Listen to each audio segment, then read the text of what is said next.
শহর থেকে অনেকটা দূরে ঘন জঙ্গলের ভিতরে সগর্বে মাথা উঁচু করে দাঁড়িয়ে আছে ১৫০ বছরের পুরনো রোজভ্যালি স্কুল। একসময় কোলাহলে পরিপূর্ণ থাকলেও এখন শুধুই নিস্তব্ধতার চাদরে ঢাকা পড়ে আছে। কারণ এখন আর কেউই পড়ে না এই স্কুলে। কেননা ৮-১০ বছর আগে এই স্কুল সহ স্কুলের আশেপাশের কয়েক গ্রামের মানুষ এক অজানা কারণে হঠাৎই মরতে শুরু করে। প্রাণের ভয়ে বেঁচে থাকা মানুষগুলো নিজেদের গ্রাম ছেড়ে চলে যায় নিরাপদ স্থানে। ৮-১০ বছর আগে কি হয়েছিল এই স্কুলে? আর কোন অজানা কারণেই বা মারা যাচ্ছিল মানুষগুলো? এটা কি কোনো মানুষের চালাকি ছিল, নাকি কোনো আত্মার অস্তিত্ব রক্ষার লড়াই? সেটাই দেখব আজকের এক্সপ্লেন করা মুভি ভূমিকাতে। শুক্রবার রাত ৯টা ৩০ মিনিট। কৃষ্ণ তার অন্তঃসত্ত্বা স্ত্রীর সাথে দেখা করতে নাগাপাটিনাম যাচ্ছে। তার স্ত্রী ফোন দিয়ে বলে, সিট বেল্ট বেঁধেছ তো? কৃষ্ণ তড়িঘড়ি করে সিট বেল্ট বাঁধে আর বলে, আমি কি কখনো সিট বেল্ট বাঁধা ছাড়া গাড়ি চালাই নাকি? কৃষ্ণ পেটের বাচ্চা নিয়ে মজা করলে স্ত্রী বলে, আজ মুড অনেক ভালো মনে হচ্ছে। কৃষ্ণ বলে, ডিল ফাইনাল হয়ে গেছে, খুব তাড়াতাড়ি চেক হাতে পেয়ে যাব। তখনই অপর পাশ থেকে একটা লরি এসে কৃষ্ণের গাড়িতে ধাক্কা মারলে গাড়ি উল্টে পড়ে আর কৃষ্ণ সেখানেই মারা যায়। সিন চলে আসে পরের দিন শনিবার নীলগিরি জেলার পুরুমান্ডুতে। স্যাম একটি বাচ্চার কাউন্সিলিং করাচ্ছে। মানে সে পেশায় সাইকোলজিস্ট। যদিও সে নিজে সাইকোলজিস্ট, তারপরও তার ছেলে সিদ্ধু ৪ বছরের হওয়া সত্ত্বেও কথা না বলায় তার কাউন্সিলিং হচ্ছে অন্য এক ডক্টরের কাছে। আর্কিটেকচার গায়ত্রী কারো জন্য অপেক্ষা করছে। তার বন্ধু গৌতম তাকে তুলে নেয়। ডক্টর স্যামকে এলাকা চেঞ্জ করতে বললে স্যাম বলে, আমরা অনেক চেষ্টা করেছি, আর ওর জন্যই চেন্নাই থেকে এখানে এসেছি। রাস্তায় দাঁড়িয়ে মেকআপ করা অদিতি গৌতমের বোন। গৌতম তাকেও তুলে নেয়। গৌতম স্যাম আর সিদ্ধুকেও তুলে নেয়। এরা তার স্ত্রী আর ছেলে। গৌতম কনস্ট্রাকশনের কাজ করে, আর মন্ত্রীর একটি প্রজেক্ট নিয়ে সে সপরিবারে রোজভ্যালি স্কুলের উদ্দেশ্যে রওনা হয়। পথে মন্ত্রী জানতে চায়, পরিবার নিয়ে যাচ্ছ, তোমার কি কিছু লাগবে? গৌতম বলে, এখানে বিদ্যুৎ নেই, বিদ্যুৎ হলে দ্রুত কাজ শুরু করতে পারতাম। মন্ত্রী বলে, হয়ে যাবে। গ্রামের মাথায় ধর্মা বসেছিল তাদেরকে নিয়ে যাওয়ার জন্য। সে এই স্কুলের কেয়ারটেকার। তার সাইকেল সেখানেই রেখে সেও গাড়িতে উঠে বসে। স্কুল গেটের সামনে এসে ধর্মা গেট খুলে দিয়ে বলে, আপনারা যান, আমি আসছি। তারা ভিতরে ঢুকলে চারিদিকে সবুজ গাছপালা আর ব্রিটিশদের তৈরি স্কুল ভবন দেখে গায়ত্রী অনেক খুশি হয়ে যায় আর বলে, আমরা এই গাছপালার কিছুই করব না, আমরা শুধু ভবনগুলোই মেরামত করব। এই সময়ে এসে এমন দক্ষ আর্কিটেক্ট খুঁজে পাওয়া খুবই কঠিন। গৌতম বলে, ১০ বছর থেকে এই জমি পরিত্যক্ত হয়ে আছে, চারিদিকে গাছ আর গাছের শিকড়ে ভরে জঙ্গল হয়ে আছে। আমি ভাবছি এই সব কিছু পরিষ্কার করে এখানে ৫০০টি ইকো ফ্রেন্ডলি ভিলা তৈরি করব। আর সাউথ ইন্ডিয়ায় এত বড় পরিবেশ বান্ধব শহর আগে কেউ বানাতে পারেনি। গায়ত্রী রেগে বলে, তুমি খুব ভালো করেই জানো আমি এরকম কাজ একদম করি না। তুমি এমন উল্টাপাল্টা প্রজেক্ট নেবে আর বেনিফিট পাওয়ার জন্য আমার নামটাও সেখানে জুড়ে দিবে, তাই না? গৌতম রেগে বলে, তোমার বাবার মতো আমার বাবা কোটি কোটি সম্পদ রেখে যায়নি। আজ যদি আমি কামিয়ে রেখে যেতে পারি তবেই আমার ছেলেও তোমার মতো অ্যাটিটিউড দেখিয়ে কথা বলতে পারবে। দুজনেই রেগে গাড়ি থেকে বের হয়ে গায়ত্রী বলে, এমন অন্যায় কাজ করেও তুমি এমন ভাব দেখাচ্ছ যেন তোমার ছেলের জন্য মহৎ কিছু করছো। আমরা যখন ছোট ছিলাম তখন কি আমরা জানতাম যে আজ বিশুদ্ধ পানিটাও আমাদের টাকা দিয়ে কিনে খেতে হবে? কাল যখন তোমার ছেলে বড় হবে তখন নিঃশ্বাস নেওয়ার জন্য অক্সিজেনটাও তাকে টাকা দিয়ে কিনতে হবে। তখন তোমার ছেলেই তোমার মুখে থুতু দিবে। শ্যাম গায়ত্রীকে শান্ত করতে গেলে সে বলে, আমার জীবনের সবচেয়ে বড় ভুল হয়েছে ওর সাথে তোমাকে পরিচয় করিয়ে দেওয়া। গৌতম এসে পিছন থেকে দুজনকেই জড়িয়ে ধরে বলে, তোমাকে বলেছিলাম না গায়ত্রী ছোট থেকে আমার কতটা ক্লোজ ফ্রেন্ড? শ্যাম বলে, তা তো দেখতেই পাচ্ছি। বলে তারা সকলে স্টাফ কোয়ার্টারের ভিতরে চলে যায়। ধর্মা সিদ্ধুকে ঘুরতে নিয়ে এসে একটি লাল চড়াই দেখিয়ে বলে, কে জানে তুমি বড় হওয়া পর্যন্ত এটা থাকবে কিনা। গায়ত্রী শ্যামের কাছে জানতে চায়, তোমরা কি সিদ্ধুর আর্ট থেরাপি ট্রাই করেছো? শ্যাম না করে বলে, সিদ্ধু যদি ওর নানা নানুর সাথে থাকতে পারতো তাহলে হয়তো এমন হতো না। গায়ত্রী জানতে চায়, ট্রাই করেছিলে? শ্যাম বলে, আমার পরিবারটা তোমার পরিবারের মতো নয়। এরা বাইরে থেকে যত বড়ই দেখাক, ভিতরে তারা সংকীর্ণ। গায়ত্রী বলে, একবার অর্থ সম্পদের মালিক হও, দেখবে এইসব জাতপাত কিচ্ছু না। শ্যাম বলে, গৌতম চেষ্টা করছে আর আমি ওকে সাপোর্ট করছি, আর এজন্যই এই প্রজেক্টটা আমাদের জন্য আশার আলো। আসলে গৌতম আর স্যাম লাভ ম্যারেজ করেছে, আর গৌতম ছোট জাতের বলে স্যামের বাবা মা তাকে মেনে নেয়নি। ধর্মা অদ্ভুতভাবে দেয়ালের সাথে ঝুলে থাকা গাছের শিকড় দেখছিল। গৌতম তাকে ডেকে জেনারেটর অন করতে বলে। ধর্মা জেনারেটর অন করে। গৌতম কোথাও যাওয়ার সময় ধর্মা এসে বলে জেনারেটর যে কোনো সময় অফ হয়ে যেতে পারে। গৌতম বলে বাদ দাও, 1 সপ্তাহের মধ্যে বিদ্যুৎ চলে আসবে, তখন আর কোনো সমস্যা হবে না। গায়ত্রী তার বন্ধু কৃষ্ণার সাথে টেক্সটে কথা বলছিল। এই কৃষ্ণা অদিতির ক্রাশ ছিল। তাই অদিতি গায়ত্রীকে বলে ওকে একটা সেলফি দিতে বলো না। গায়ত্রী মানা করলেও অদিতি প্লিজ প্লিজ বলতেই থাকে। তখন অদিতি বলে আগে আমাদের ছবি দিয়ে তারপর ওর ছবি চাই। এরপর তারা সেলফি উঠিয়ে সেটা কৃষ্ণকে পাঠিয়ে কৃষ্ণের ছবি দিতে বললে কৃষ্ণা বলে আমার ছবি তোমার ফোনেই আছে। গায়ত্রী একটু অবাক হয়ে ফোনের গ্যালারিতে ছবি খুঁজে না পেয়ে বলে কোথায় তোমার ছবি? নেই তো। তখনই আবার টেক্সট আসে এইমাত্র তোমাদের যে ছবি দিলে সেটাতেই দেখো। ছবি দেখতে নিলে আবারও টেক্সট আসে তুমি যখন সিরিয়াস হবে তখনই কেবল আমায় দেখতে পাবে। এরপর তারা ছবি জুম করে দেখে সত্যিই তাদের পিছনে ছায়ার মতো কাউকে দেখা যাচ্ছে। অদিতি চিল্লিয়ে ফোন ফেলে দেয়। অদিতি আসলে একটু বেশিই ভীতু। তাদের শব্দ শুনে স্যাম এসে জিজ্ঞেস করে কি হয়েছে। গায়ত্রী বলে কৃষ্ণা আমাদের ভয় দেখাচ্ছে। সে বলছে আমাদের তোলা এই সেলফিতে নাকি সে আছে। স্যাম ভালো করে দেখে বলে এটা পিছনের ফুলদানির ছায়া। তখনই আবারও টেক্সট আসে। গায়ত্রী একটু অবাক হয়ে বলে এ আসলে কে? তুমি এখানে আসার কথাও জানে। স্যাম বিষয়টা ক্যাজুয়ালি নিয়ে বলে গৌতমের বন্ধু, এমনই তো হবে। স্যাম বলে রিপ্লাই দিলেও ও এমনই করবে, রিপ্লাই দেওয়া বন্ধ করো। অদিতি ভয় পাচ্ছে। রাতে গৌতম ফিরে আসলে তাকে খুব চিন্তিত দেখায়। সে সিঁড়িতে বসে পড়ে। গায়ত্রী তার জন্য পানি নিয়ে আসে। পানি খেয়ে সে সবাইকে জানায় ফোন এসেছিল। আমাদের বন্ধু কৃষ্ণা কাল রাতে অ্যাক্সিডেন্টে মারা গেছে। ও ওর ওয়াইফের সাথে দেখা করতে যাচ্ছিল। ওর ওয়াইফ 9 মাসের প্রেগনেন্ট। এবার তো অদিতি ভয়ে কান্না করে দেয়। গৌতম জানতে চায় তুমি কাঁদছো কেন? তুমি তো ওকে ঠিকমতো চেনোই না। গায়ত্রী বলে কৃষ্ণা লাস্ট 1 ঘন্টা যাবৎ আমাদের সাথে ভয় পাওয়ার মতো সব অদ্ভুত মেসেজ করছে। স্যাম বলে হয়তো অ্যাক্সিডেন্ট স্পট থেকে কেউ ফোনটা পেয়েছে আর মেয়ে মানুষ দেখে মজা নিচ্ছে। গৌতম বলে তুমি কি পাগল হয়ে গেছো? এই এরিয়ায় নেটওয়ার্ক তো দূরেই থাক, 8 বছর যাবৎ কোনো টাওয়ারও নেই। স্যাম বলে স্যাটেলাইট সিগন্যাল উইক হলে এটা হতে পারে। গৌতম বলে বাজে কথা বলা বন্ধ করো, এর আগে এমন কিছু হয়েছে? তখনই আবারও মেসেজ টোন বেজে ওঠে। আর গৌতম কিছু একটা ভেবে বলে স্যাম হয়তো ঠিকই বলেছে, ফোন বন্ধ করে রাখো। এরপর গায়ত্রী খাবার টেবিলে কৃষ্ণার বাড়ি যাওয়ার কথা বললে তখনই আবারও মেসেজ আসে। গৌতম ঝাঁঝালো কণ্ঠে বলে ফোন বন্ধ করতে বলেছিলাম তো। গায়ত্রী ভয়ে কাঁপতে কাঁপতে পকেট থেকে ব্যাটারি বের করে দেখায়। ফোন বন্ধ তো দূরেই থাকুক, সে ব্যাটারিটাও খুলে রেখেছে। এবার তো সবাই ভয় পেয়ে যায়। গৌতম গিয়ে দেখে ফোনে লাইট জ্বলছে। সে ফোন ধরতেই জেনারেটর অফ হয়ে যায়। অদিতি ভয়ে চিৎকার করে ওঠে। গৌতম নিচে আসলে অদিতি বলে চলো আমরা চলে যাই, আমার খুব ভয় করছে। গায়ত্রীও তার সাথে একমত হয়। গৌতম রাজি না হলে স্যাম তাকে পাশে ডেকে বুঝিয়ে বলে আমরা এসব বিশ্বাস করি না, কিন্তু এখানে যা হচ্ছে তার কোনো ব্যাখ্যা আমাদের কাছে নেই, তাই চলে যাওয়াই ভালো হবে। গৌতম বলে মন্ত্রীকে 2 দিনের মধ্যে প্রজেক্ট প্ল্যান সাবমিট করার কথা। স্যাম বলে আমাদের জীবনের চেয়ে প্রজেক্ট বড় নয়। গৌতম রাজি হলে সবাই গিয়ে গাড়িতে বসে, কিন্তু গাড়ি স্টার্ট হয় না। তখনও উপর থেকে মেসেজের শব্দ আসতেই থাকে। আর প্রতিবার মেসেজের সাথে সাথে অদিতি চিৎকার করে ওঠে। গাড়িতে সবাই ভয়ে জড়সড় হয়ে বসে থাকে। অনেক চেষ্টা করেও গাড়ি স্টার্ট না হলে গৌতম ল্যান্ডলাইনে উবার ট্রাই করতে গেলে তাও পারে না, কারণ লাইনের তার কাটা ছিল। গৌতম এটা স্যামকে জানালে স্যাম বাকিদের বলে আজ রাত আমাদের এখানেই থাকতে হবে। গায়ত্রী রেগে বলে তুমি কি মজা করছো? স্যাম বলে আর কোনো উপায় নেই, কিন্তু অদিতি কিছুতেই রাজি হয় না। গৌতম তার কাছে এসে বলে বাইরে 15 কিলোমিটার ঘন জঙ্গল, আর তাতে জংলি জানোয়ারে ভরা।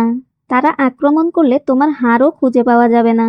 বলে গৌতম তাকে হাত ধরে টেনে নিয়ে যাওয়ার সময় অদিতি জ্যাংটা মেরে হাত ছাড়িয়ে বলে তোমার যেতে হলে তুমি যাও, আমি যাব না। গৌতম বলে ঠিক আছে, তাহলে এখানেই মরো। বলে সে ভিতরে চলে যায়।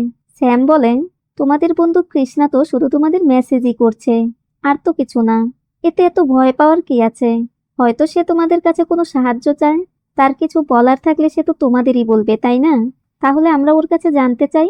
গায়ত্রী বলে তুমি কি আমাদের সাথে যোগ করছো?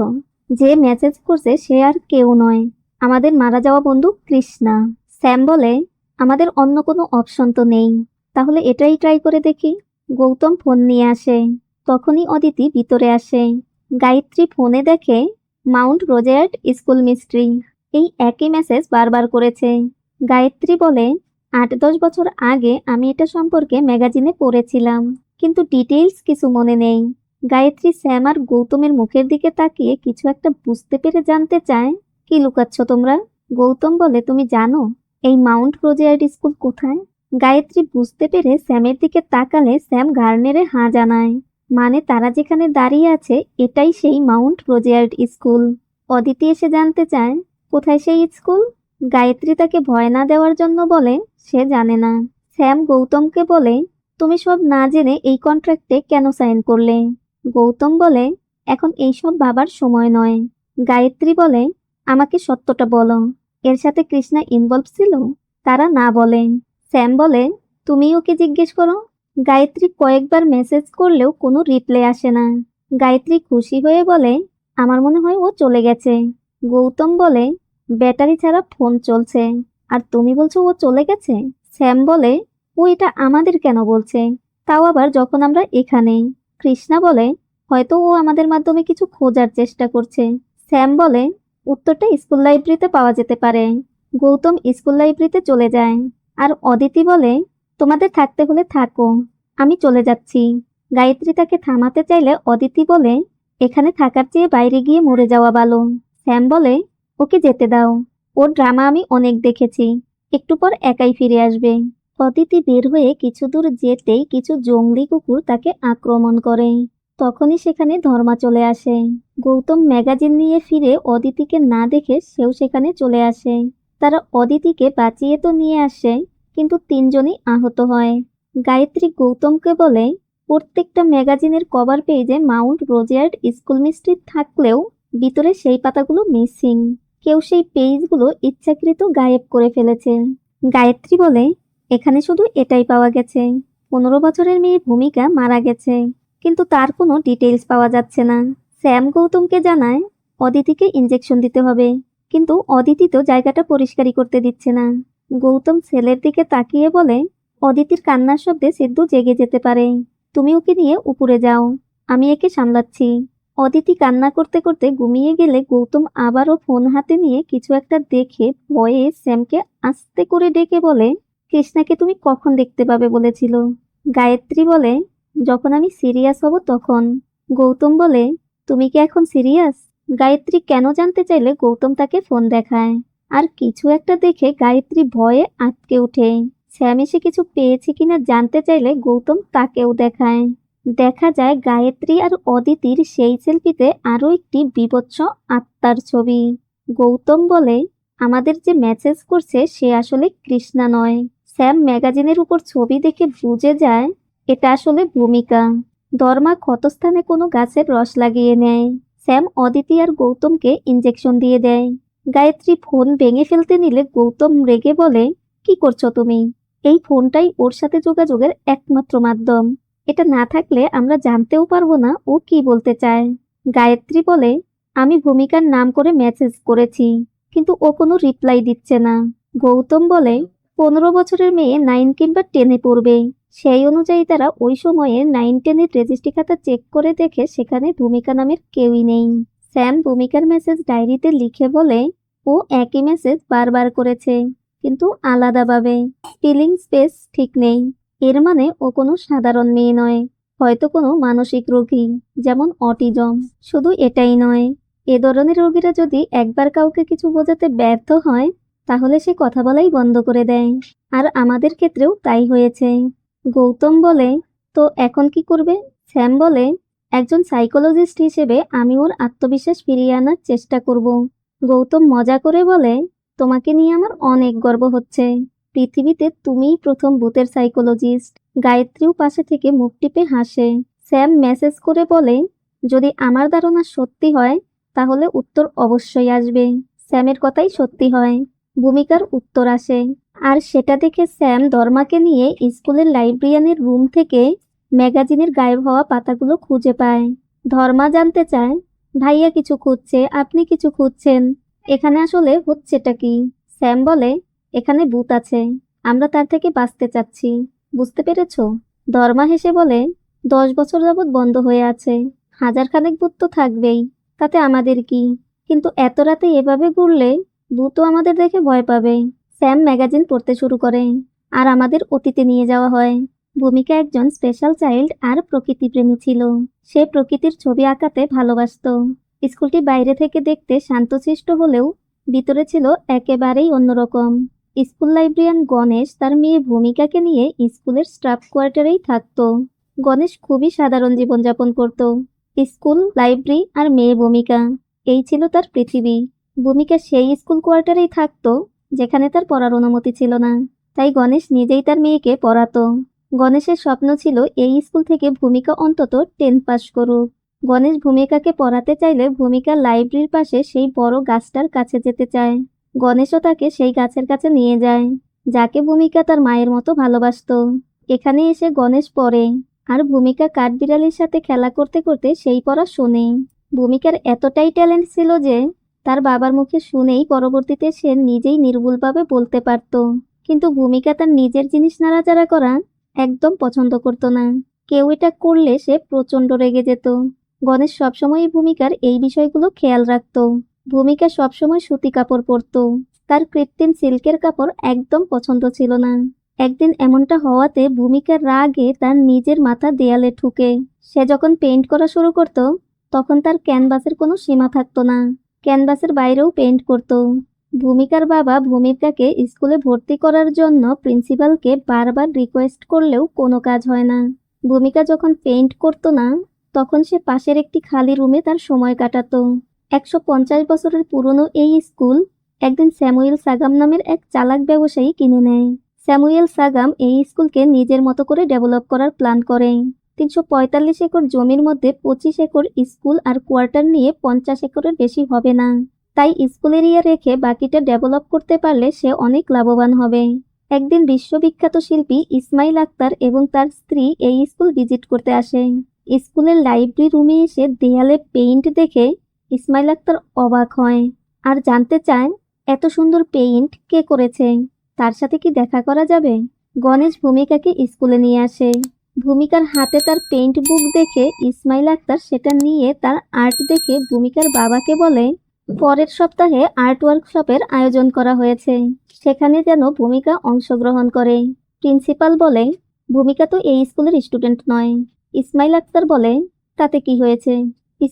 স্কুলের আশেপাশের লোকজন আর ভূমিকার বাবা বুঝতে পারেনি ভূমিকা একজন অসাধারণ প্রতিভার অধিকারী ছিল, যা ইসমাইল বুঝতে পেরেছিল। তাই সে ভূমিকার বাবাকে বলে সে ভূমিকাকে ইন্টারন্যাশনাল আর্ট কম্পিটিশনে অংশগ্রহণের সুযোগ করে দিবে। এরপর তারা সেখান থেকে চলে যায়, কিন্তু চলে যাবার পরও তারা ভূমিকাকে ভুলতে পারে না।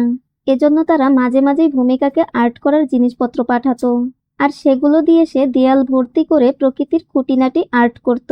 ভূমিকা প্রতিযোগিতায় প্রথম স্থান অধিকার করলে স্যামুয়েল প্রিন্সিপালকে ধমকে বলে, একজন লাইব্রেরিয়ানের মেয়ে অ্যাওয়ার্ড পেল, এটা আমাদের স্কুলের কেউ পেলে আমরা কত আনন্দ করতে পারতাম। প্রিন্সিপাল বলে, চিন্তা করবেন না, এই অ্যাওয়ার্ড আমাদের স্কুলেরই হবে। মানে এবার প্রিন্সিপাল নিজের স্কুলের সুনামের জন্য ভূমিকাকে তার স্কুলে ভর্তি করে নেয়। নিজের জীবনের সবচেয়ে বড় স্বপ্ন পূরণ হওয়াতে গণেশ এতটাই খুশি ছিল যে সে ভূমিকার মধ্যেকার পরিবর্তন খেয়ালই করে না। সে ভূমিকাকে সাথে নিয়ে পুরো গ্রামে মিষ্টি বিতরণ করে। সেটাই ভূমিকার শেষ বের হওয়া ছিল, তার আর ঘরে ফেরা হয়নি। কিভাবে কি ঘটেছিল গণেশ সে বিষয়ে কিছুই বলেনি। নিজের ভালোবাসার একমাত্র সন্তানকে হারিয়ে সে আসলে কিছু বলার মতো অবস্থাতেই ছিল না। আর গণেশই ভূমিকাকে নিয়ে ম্যাগাজিনে লেখা আর্টিকেল ছিঁড়ে নিজের কাছে রেখে দিত। সিন চলে আসে প্রেজেন্টে। আবারও ধর্মা রহস্যময়ভাবে গাছের শিকড়ে হাত বুলায়, এরপর জেনারেটর অন করে। এবারে জেনারেটর ঠিকই অন হয়। স্যাম আবারও পড়তে শুরু করে, কিন্তু কিভাবে মৃত্যু হয় সে ব্যাপারে আর্টিকেলে কিছু লেখা নেই। তবে ভূমিকার মৃত্যুকে কেন্দ্র করে কয়েকটি ঘটনা ঘটে। আশেপাশের মানুষ মারা যেতে শুরু করে, স্কুল বন্ধ হয়ে যায়। রোজিয়ার্ড সহ আশেপাশের কয়েক গ্রামের মানুষ তাদের বাড়িঘর ছেড়ে চলে যায়। 6 মাসের মধ্যে এলাকা পরিত্যক্ত হয়ে পড়ে, আর বন বিভাগের লোকেরা এই এলাকাকে বনের অংশ করে নেয়। কিন্তু কেন এমন হলো? এখানে ঠিক কি ঘটেছিল? অদিতি গৌতমের কাছে এসে কান্না করে বলে, তার মানে কি আমরাও মারা যাব? ভাই প্লিজ, এখান থেকে চলো। গৌতম রেগে বলে, এক থাপ্পড় দিয়ে সবগুলো দাঁত ফেলে দেব, যাও এখান থেকে। গায়ত্রী অদিতিকে শান্ত হতে বললে অদিতি উল্টো জারি দিয়ে বলে, তোমার জন্যই এসব হচ্ছে। না তুমি ওই আজব ফোন আনতে, আর না এত সব গড়ত। এসব শুনে গৌতম অদিতিকে থাপ্পড় মারলে সে আরো রেগে বলে, আরো মারো, মারার জন্যই তো এখানে এনেছো। আমি জানি পয়সার জন্য তুমি সব করতে পারো, আমাকে মেরে সব সম্পত্তি তুমি নিতে চাও। গৌতম বলে, হ্যাঁ, আমাদের বাবা তো লাখ লাখ টাকা রেখে গেছে যে তোমাকে মেরে আমি সব নিয়ে নিব, বরং লাখ লাখ টাকা দেনা করে গেছে। সেসবের জিম্মাদারি নাও আর এখান থেকে যাও। অদিতি বলে, বাবা মারা গেছে বলে আজ তাকে অপমান করে কথা বলছো? আমি তোমাকে ছাড়বো না। গৌতম বলে, বেঁচে থাকলে তো ছাড়বে। স্যাম গৌতমকে বলে, এখানে যা ঘটছে তা সত্যিই খুব সিরিয়াস। যেহেতু ভূমিকা আমাদের সাথে কন্টাক্ট করছে না, তাই সে কি চায় এটা আমাদেরই খুঁজে বের করতে হবে, আর তা পূরণ করে এখান থেকে যেতে হবে। এরপর সে ফোন হাতে নিলে সেখানে বি ব্লক সেকেন্ড ফ্লোর লেখা দেখে, আর গৌতম সেখানে যায়। যাওয়ার সময় ধর্মা তার দিকে তাকিয়ে রহস্যজনকভাবে হাসে, কিন্তু গৌতম তা খেয়ালই করে না। আর সেখানে ভূমিকার ঘরের চার দেয়ালে তার প্রিন্ট দেখে। এদিকে ধর্মা অদ্ভুতভাবে হেসে বলে, আমার দাদা খুবই জ্ঞানী, কিন্তু আমি তার সাথে ঝগড়া করে এখানে চলে এসেছি। কেন জানতে চাইলে সে বলে, আমরা তো জঙ্গলে থাকতাম। যখন আমি ছোট ছিলাম সরকার আমাদের ঘর বানিয়ে দিয়েছিল, কিন্তু তা আমার পছন্দ হয়নি। বাইরে থেকে লোক এসে গাছ কেটে পরিষ্কার করত, তাও আমার পছন্দ ছিল না। এটা যখন দাদাকে বলতাম, সে বড় বড় গাছের দিকে তাকিয়ে জোরে জোরে হাসতো। এতে কেউ তাকে জ্ঞানী বলতো, আবার কেউ বলতো পাগল। তখন বুঝিনি সে কেন হাসতো, কিন্তু এখন বুঝি। গৌতম বি ব্লকের সামনে গেলে দরজা আপনা আপনি খুলে যায়। ধর্মা বলে, আপনারা নিশ্চয়ই বীজ থেকে গাছ হতে দেখেছেন। বীজ বপনের পর গাছ বড় হওয়ার জন্য তাতে মাটি, পানি আর সূর্যের আলো প্রয়োজন হয়। তাহলে একবার ভাবো, সিমেন্টের দেয়ালে গাছের শিকড় গজায় কিভাবে? তোমরা এটাকে সায়েন্স বা আর যাই বলো, আসলে আমাদের ভূমি প্রতি মিনিটে আমাদের এটাই বোঝাতে চায় যে সে একা একা বাঁচতে জানে, কিন্তু আমরা তাকে ছাড়া বাঁচতে পারি না। গায়ত্রী বলে, এটা মূলত গায়া হাইপোথিসিসের মতো। সেটা কি জানতে চাইলে গায়ত্রী বলে, এটা একটা সায়েন্টিফিক থিওরি। 1950 সালে বিজ্ঞানের অগ্রগতি এবং শিল্প বিপ্লবের ফলে বিশ্বের তাপমাত্রা বেড়ে যায়। তখন অনেক পরিবেশবিদ আর বিজ্ঞানীরা এর কারণ জানার চেষ্টা করে। সেই সময় লাভলক নামের এক ব্রিটিশ বিজ্ঞানী এই থিওরি প্রকাশ করেন। এই থিওরি অনুসারে সমগ্র পৃথিবী একটি জীবন্ত প্রাণের মতো। যেমন আমাদের শরীরে লক্ষ লক্ষ ব্যাকটেরিয়া, ভাইরাস এবং ছত্রাক থাকে, ঠিক তেমনি পৃথিবী আমাদের জীবন রক্ষাকারী অনেক উপাদান সরবরাহ করে। একজন মানুষ যখন অসুস্থ হয় তখন আমাদের জ্বর হয়, আর আমাদের শরীর গরম হয়। একইভাবে বিশ্ব উষ্ণায়ন বা জলবায়ু পরিবর্তন হলে তা আমাদের জ্বরের মতোই পৃথিবীকে প্রভাবিত করে। জ্বরের তাপমাত্রা যেমন আমাদের শরীরের ব্যাকটেরিয়াকে মেরে ফেলে, তেমনি পৃথিবীও আমাদের শেষ করা শুরু করেছে। আর এটাই প্রথম নয়, এর আগেও এটা বহুবার হয়েছে। এটাই সিক্স এক্সটেনশন। স্যাম বলে, তুমি এখন এইসব কেন বলছো? তখন ধর্মা বলে, আপনি এতক্ষণ ভূমিকার কাহিনী পড়ে কি বুঝলেন? ভূমিকা আসলে কে? স্যাম বলে, একজন অটিস্টিক শিশু। ধর্মা বলে, ভূমিকা আর কেউ নয়, ভূমিকা আসলে এই ভূমি। সে ভালো মন্দের পার্থক্য করতে জানে না, সে শুধু ভালোবাসা দেওয়া আর নেওয়া বোঝে। তার কোনো কৃত্রিম জিনিস পছন্দ ছিল না, সে শুধু তার নিজের মতো থাকতে পছন্দ করত, আর কেউ তা পরিবর্তন করতে পারত না। পৃথিবীও তার পরিবর্তন পছন্দ করে না। তোমরা তার পরিবর্তন ঘটাতে চাইবে আর সে কিছুই বলবে না। সে চাইলে তোমরা কেউ বাঁচবে না। গায়ত্রী বলে, প্রকৃতি নিজেকে টিকিয়ে রাখতে কি কি করতে পারে তা বুঝতে পারা আমাদের সাধ্যে নেই। গৌতম দেখে ভূমিকার সকল আর্ট জীবন্ত হয়ে উঠেছে, আর গাছপালা, মাছ, পশু পাখি সব মারা যাচ্ছে। গায়ত্রী পানি নিয়ে এসে দেখে সেখানে স্যাম, অদিতি কেউ নেই। গৌতম আরেক রুমের দরজা খুলে দেখে পৃথিবী ঘুরছে, আর তার চারপাশে আগুনের মতো সূর্যের লাল উত্তাপ ছড়াচ্ছে। ভূমিকা হয়তো গৌতমকে এটাই বোঝানোর চেষ্টা করছে যে তার প্রজেক্টের কারণে এই ভূমির কি কি ক্ষতি হতে পারে। স্যাম সিদ্ধুকে দেখতে তার রুমে গেছে। গায়ত্রী অদিতিকে খুঁজতে এসে দেখে সে স্টোর রুম থেকে হাতুড়ি নিয়ে তার ফোন ভাঙছে। ফোন ভেঙে অদিতি বিজয়ের হাসি হাসে। তখনই তার দিকে তাকিয়ে গায়ত্রীকে চমকাতে দেখে জানতে চায়, কি দিদি, তুমি কি ভূত দেখলে? গায়ত্রী ঘাড় নাড়িয়ে হাঁ জানালে। অদিতি পিছনে তাকাতে গেলেই ভূমিকার অশরীরী আত্মা অদিতির মাথা দরজার সাথে বাড়ি মারে। অদিতি সেখানেই জ্ঞান হারিয়ে পড়ে থাকে। ভূমিকা গায়ত্রীর দিকে আসে। এটা দেখে গায়ত্রী দৌড়ে পালাতে থাকে।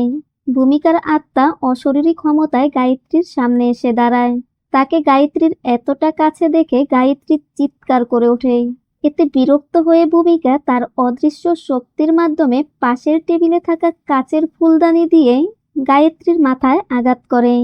গায়ত্রী সেখানেই পড়ে যায়, আর ভূমিকা সেখান থেকে চলে যায়। স্যাম চিৎকার শুনে গায়ত্রীকে ডাকতে ডাকতে সেখানে আসে। গায়ত্রীর মাথা থেকে রক্ত পড়তে দেখে স্যাম দ্রুত ফার্স্ট এইড বক্স এনে রক্ত পড়ার স্থান পরিষ্কার করে রক্ত বন্ধ করার জন্য সেখানে কাপড় চেপে বসে থাকে। নিজের পাশে কারো অস্তিত্ব টের পেয়ে ভয়ে ভয়ে সেদিকে তাকাতেই ধর্মাকে দেখে হাঁপ ছেড়ে বাঁচে, আর বলে, ধর্মা, তুমি কি করছো? আমাকে সাহায্য করো। আধা ঘন্টার মধ্যে হাসপাতালে না নিতে পারলে একে বাঁচানো যাবে না। কিন্তু ধর্মা তার কথার গুরুত্ব না দিয়ে শব্দ শুনে তা অনুসরণ করতেই সে ভূমিকার আত্মাকে দেখতে পেয়ে পা টিপে টিপে স্যামের কাছে এসে বলে, আমি একে দেখছি, তুমি গাড়ি স্টার্ট করো। স্যাম বলে, গাড়ি তো চলে না। ধর্মা বলে, তুমি যাও, এখন চলবে, তবে শব্দ করবে না। স্যাম আস্তে আস্তে গিয়ে গাড়ি স্টার্ট করে। গাড়ি স্টার্ট করার শব্দ শুনে ভূমিকার আত্মা দেয়ালে ঘষা বন্ধ করে সেদিকে যায়, আর ধর্মা আত্মাকে যেতে দেখে নিজের ঘাড় নিচু করে চোখ বন্ধ করে নেয়। গাড়ি তো স্টার্ট হয় না, কিন্তু স্যাম তাকিয়ে দেখে আত্মাটি তার দিকেই আসছে। আত্মাটি হাত বাড়িয়ে স্যামকে ধরতেই যাবে, ঠিক তখনই গাড়ি স্টার্ট হয়। কিন্তু স্যাম লুকিং গ্লাসে তাকিয়ে দেখে আত্মা তার পিছনেই আসছে। তখনই ধর্মা এসে স্যামকে বাঁচানোর জন্য উলু দেয়। উলুর শব্দ শুনে আত্মাটি রেগে ধর্মার কাছে গিয়ে তার মাথায় দেয় এক থাবড়া, আর ধর্মা সেখানেই অজ্ঞান হয়ে পড়ে থাকে। এদিকে গৌতম ফেরার পথে কিছু একটার সাথে বেজে পড়ে গেলে কতগুলো জংলি কুকুর তার দিকে তেড়ে আসে। স্যাম তাদেরকে গাড়ি দিয়ে ধাক্কা দিয়ে গৌতমকে গাড়িতে তুলে নেয়। শ্যাম গৌতমকে অদিতি আর গায়ত্রীর কথা জানালে গৌতম জানতে চায় সিদ্ধু কোথায়। সিদ্ধুর কথা মনে পড়তেই তারা আবারও স্কুলে ফিরে আসে। এদিকে ভূমিকার আত্মা সিদ্ধুর রুমে ঢুকলে দরজা একাই বন্ধ হয়ে যায়। শ্যাম সিদ্ধুর রুমের সামনে এসে দরজা খোলার জন্য তাকে বারবার ডাকতে থাকে। দেখা যায় আত্মাটি সিদ্ধুর সামনে দাঁড়িয়ে আছে। শ্যাম একটি কুড়াল দিয়ে দরজায় আঘাত করতে গেলে তখনই দরজা একা একাই খুলে যায়। শ্যাম কুড়াল দিয়ে আত্মাটিকে আঘাত করতেই যাবে, তখনই দেখে সিদ্ধু তার কোলের মধ্যে বসে পেইন্ট করছে। আত্মাটি সেই পেইন্ট সিদ্ধুকে দিলে সে তাকে ধন্যবাদ জানায়। এই প্রথম সিদ্ধু পুরো কথা বলল। শ্যাম অবাক হয়ে আত্মাটির দিকে তাকিয়ে থাকে, কিন্তু আত্মাটি তাকে কিছুই না বলে চলে যায়। দীর্ঘ ভয়ঙ্কর এক রাত পার করে পরের দিন তারা সেখান থেকে চলে আসে, কিন্তু কখনো কাউকে এ বিষয়ে কিছুই বলেনি। এখন সিদ্ধু শুধু কথাই বলে না, ঠিকমতো স্কুলে যায় আর লেখাপড়াও করে। অদিতি টমা থেকে এখনো ফিরেনি। ধর্মা গ্রামে তার দাদার কাছে ফিরে গেছে। এইসব স্যাম গায়ত্রীকে বলছিল। গায়ত্রী বলে, ভূমিকার কি হয়েছিল জানতে পেরেছিলে? আসলে সেদিন মিষ্টি বিতরণ করে ফেরার পথে ভূমিকা দেখে তার মায়ের মতো ভালোবাসা গাছটাকে কেটে ফেলা হচ্ছে। সে দৌড়ে সেখানে যায় আর গাছটিকে জড়িয়ে ধরে কান্না করতে থাকে। গণেশ গাছটিকে না কাটার জন্য লোকগুলোকে অনেক রিকোয়েস্ট করে, কিন্তু তারা তার কোনো কথাই শোনে না। সেদিন ভূমিকা সেই গাছের সাথে মাথা ঠুকতে ঠুকতে মাথা ফেটে রক্ত বেরিয়ে সেখানেই মারা যায়। আর গণেশকে ভয় দেখিয়ে ধমকে তার মুখ বন্ধ রাখা হয়। ভূমিকার মৃত্যুর পর সেখানে রহস্যজনকভাবে যে মানুষগুলোর মৃত্যু হয় তারা কেউই কোনো স্টুডেন্ট বা টিচার ছিল না। তারা সবাই কনস্ট্রাকশনের কাজের সাথে জড়িত ছিল। এগুলো আসলে গায়ত্রী রিসার্চ করে বের করেছে। গায়ত্রী বলে, তুমি এখনো কি মাউন্ট রোজিয়ার্ড স্কুলের মিস্ট্রিটা বুঝতে পারোনি? এদের মৃত্যুর জন্য আসলে দায়ী কে? ভূমিকা। আসলে ভূমিকা যখন জীবিত ছিল তখন ওর আশেপাশের পরিবর্তনও পছন্দ করতো না, তাই মৃত্যুর পর ওই পুরো জায়গাটাই ও ওর নিজের করে নিয়েছে। তখন থেকেই ভূমিকা সেখানকার পরিবেশ আর পরিবেশের ভারসাম্য পুনরুদ্ধার করে চলেছে। ও সেখানকার পরিবর্তন একদম পছন্দ করে না, কিন্তু আমরা সেটাই করতে গিয়েছিলাম। আমাদের সেখান থেকে ফিরে আসাটাই উচিত হয়েছে। স্যাম এসব শুনে চিন্তিত হয়ে তখনই সেখান থেকে বের হয়ে পড়ে। কেননা এই প্রজেক্টের খোঁজ আসলে গৌতমকে কৃষ্ণই দিয়েছিল। আজ সেও মারা গেছে। আর সবকিছুর খবর নিয়ে গৌতম স্যামকে জানালে স্যাম তাকে ভয় না পেয়ে এই প্রজেক্ট নিতে জোর করে। এসব জানলে গায়ত্রী কখনোই আসবে না। তাই স্যামই তাকে মিথ্যে বলে বুলিয়ে বালিয়ে রাজি করায়। গায়ত্রী এই প্রজেক্টের সাথে কৃষ্ণার কোনো সম্পর্ক আছে কিনা জানতে চাইলে স্যামই গৌতমকে বলতে মানা করে। এখানে ঘটে যাওয়া সবকিছু গৌতম কোনো পুরোহিতকে জানালে সে জানায় যে তোমাদের ছেলেকে সুস্থ করে দিয়েছে সে আসলে কোনো ভূত নয়, দেবী। তার পুজো করলেই সবকিছু ঠিক হয়ে যাবে। এদের টাকার এতটাই লোভ যে মরতে মরতে বেঁচে এসে আবারও তারা এই কাজ শুরু করে। এখন পুজো করে গৌতম আবারও ভূমিকার সেই রুমে এসেছে। এদিকে দেখা যায় যে মন্ত্রী এই কাজ করাচ্ছিল তার মাথায় আঘাত লেগে সে মারা গেছে। গৌতম দেখে সেই ঘরে ভূমিকার আর্ট করা সবকিছু আবারও জীবন্ত হয়ে উঠেছে। কিন্তু পূজা করার পর তো ভূমিকার আত্মা চলে যাওয়ার কথা ছিল। স্যাম লেবারদের কাছ থেকে খবর নিয়ে সেই রুমের সামনে আসতেই দরজা আপনা আপনি বন্ধ হয়ে যায়। আর গৌতম দেখতে পায় ভূমিকা তার সামনে দাঁড়িয়ে আছে। স্যাম সেখানে বসে কান্না করে আর ভূমিকা ভিতরে চিৎকার করে ওঠে। এখানেই মুভিটি শেষ করা হয়। হয়তো তাদের লোভের কারণে ভূমিকা গৌতমকেও মেরে ফেলেছিল।